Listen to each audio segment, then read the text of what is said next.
जैसा कि आप देख रहे हैं मैंने यहाँ पर दो क्वेश्चन अरिथमेटिक प्रोग्रेशन पे डिपेंडेंट लेक्चर नंबर 10 पे ले रखे हुए हैं। तो दोस्तों हमने पहले ही इसके पहले 9 लेक्चर तक पहले ही अपलोड कर रखा है। जो भी बच्चे देखना चाहते हैं इस वीडियो के डिस्क्रिप्शन बॉक्स में जाएं, जहाँ पे मैंने लिंक दे रखा है वहाँ पर आपको पुरानी वीडियो की लिंक देखने को मिल जाएगी। तो दोस्तों आप यहाँ पर देख रहे हैं पहला वाला क्वेश्चन जो हमसे है ये पूछ रहा है कि how many terms are there in AP. ये पूछ रहा है दोस्तों कि ये जो एपी आपको दी गई है इसमें कितने टर्म्स हैं। तो दोस्तों इस तरह के क्वेश्चन को सॉल्व करने के लिए आपको क्या करना है कि लेट कर लेना है जो इसका लास्ट वाला टर्म है वो आपको मान लेना है कि ये nth नंबर का टर्म है। अगर दोस्तों ये nth नंबर का टर्म है तो आप बताइए कि इसमें टोटल एपी में कितने टर्म्स माने जाएंगे। जो लास्ट नंबर का टर्म है दोस्तों उतने ही टर्म तो माने जाएंगे इसमें। तो मतलब कहने का ये है कि अगर दोस्तों इसमें ये 88 जो है अगर 50 नंबर का टर्म है या फिर 100वें नंबर का टर्म है तो दोस्तों इस एपी में 100 टर्म्स होंगे उपस्थित। इसलिए दोस्तों आपको केवल क्या करना है, इस टर्म को 88 को nth टर्म मानना है और nth टर्म की वैल्यू फाइंड कर लेनी है। तो दोस्तों यही चीज आपको लिखना है यहाँ पर, let 88 is nth term of AP या फिर ऑफ गिवन एपी भी आप लिख सकते हो दोस्तों। फिर इसके बाद आपको एन को 88 के इक्वल कर देना है। जैसा कि मैं पहले बोल चुका हूं दोस्तों, आप एन लिखें या टीएन लिखें कोई फर्क नहीं पड़ता। मैं यहाँ पर टीएन लिख देता हूं दोस्तों, क्योंकि मैं टीएन से डिनोट कर रहा हूं पहले लेक्चर से, इसलिए इस बार भी मैं टीएन से ही डिनोट कर देता हूं। तो दोस्तों टीएन की जो वैल्यू होती है ना, टर्म का फॉर्मूला होता है a plus n minus 1 into D होती है, जिसकी वैल्यू दोस्तों 88 इक्वल दे रखा है इसने। अब आप देख रहे हैं दोस्तों कि जो हमको एपी दी हुई है इस अरिथमेटिक प्रोग्रेशन में जो फर्स्ट टर्म है दोस्तों 3 है और n माइनस 1 हमने दोस्तों वैसे लिख दिया और कॉमन डिफरेंस की वैल्यू दोस्तों कितना दे रहा है 8 माइनस 3। कॉमन डिफरेंस दोस्तों सेकंड टर्म में अगर आप फर्स्ट टर्म घटा दोगे तो आपको इसकी वैल्यू मिल जाएगी। तो 8 माइनस 3 दैट इज 88 दोस्तों हमने वैसे लिख दिया। ये 3 दोस्तों जब उधर जाएगा तो नेगेटिव हो जाएगा, मतलब माइनस में जाएगा और ये दोस्तों मिलेगा आपको 5 और ये बन जाएगा दोस्तों 85। जब आप 3 सब्सट्रैक्ट करोगे तो n माइनस 1 और 5 से जब दोस्तों डिवाइड करोगे तो आपको ये 17 मिल जाएगा और 17 में जब दोस्तों 1 ऐड कर दोगे तो n की वैल्यू दोस्तों आपको 18 मिल जाएगी। तो इसका मतलब दोस्तों 18th टर्म जो है वो इस एपी का, ये जो एपी दी गई है दोस्तों आपको 18th टर्म दोस्तों 88 है। इसका मतलब इसमें दोस्तों 18 टर्म उपस्थित हैं इस दी गई सीरीज में।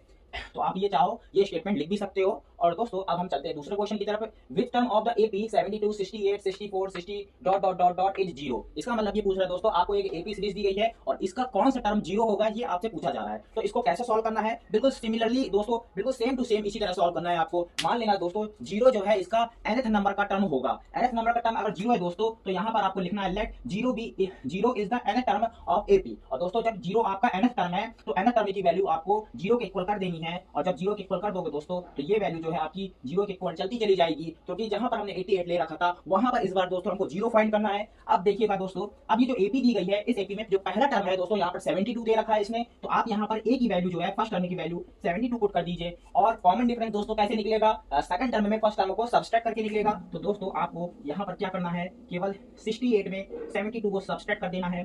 तो ये वैल्यू जो 72 है वो उधर माइनस में चली जाएगी, इसको हमें इरेज करना होगा। चलिए हम इरेज कर देते हैं इसको। अब देखिएगा ये क्या बन जाता है, n माइनस 1 तो हमने वैसे पुट किया, ये 72 उधर जाएगा दोस्तों तो ये माइनस का बन जाएगा और 68 में जब हम 72 सब्सट्रैक्ट करेंगे ना तो माइनस का 4 मिलेगा और ये माइनस का 72, क्योंकि ये उधर प्लस का जाएगा तो माइनस का हो जाएगा। अब दोस्तों देखिए ये माइनस माइनस आप कैंसिल आउट कर सकते हो और फिर इसके बाद n minus 1 equal to 72 divide by 4 that is दोस्तों 18 एंड n की वैल्यू दोस्तों यहाँ पे 19 मिल जाती है। इस प्रकार से दोस्तों आपको पता चल जाएगा कि इस एपी का 19 नंबर का जो टर्म होगा जीरो होगा। दोस्तों आप देख रहे होंगे कि इस एपी में जो कॉमन डिफरेंस है नेगेटिव है, जिसकी वैल्यू दोस्तों -4 है और आप देख रहे हो कि 72 के बाद 68 के बाद 64 ये अरिथमेटिक प्रोग्रेशन की जो सीरीज है ये घटती चली जा रही है। इसी वजह से कॉमन डिफरेंस की वैल्यू क्या है दोस्तों यहाँ पर नेगेटिव है। और दोस्तों एक बात ये भी है कि अगर ये एपी घटेगी नहीं तो ये जीरो हमें प्राप्त नहीं होगा। ये कॉमन सेंस की बात है, जीरो हमें दोस्तों तभी प्राप्त कर सकता है किसी एक पॉजिटिव एपी सीरीज में जब वो दोस्तों डिक्रीज हो रही होगी। तो ये बात मत भूलिएगा। तो दोस्तों अगर वीडियो अच्छा लगा हो आपको तो लाइक कर दीजिए और चैनल को सब्सक्राइब कर दीजिए। मिलते हैं नेक्स्ट क्वेश्चन पे।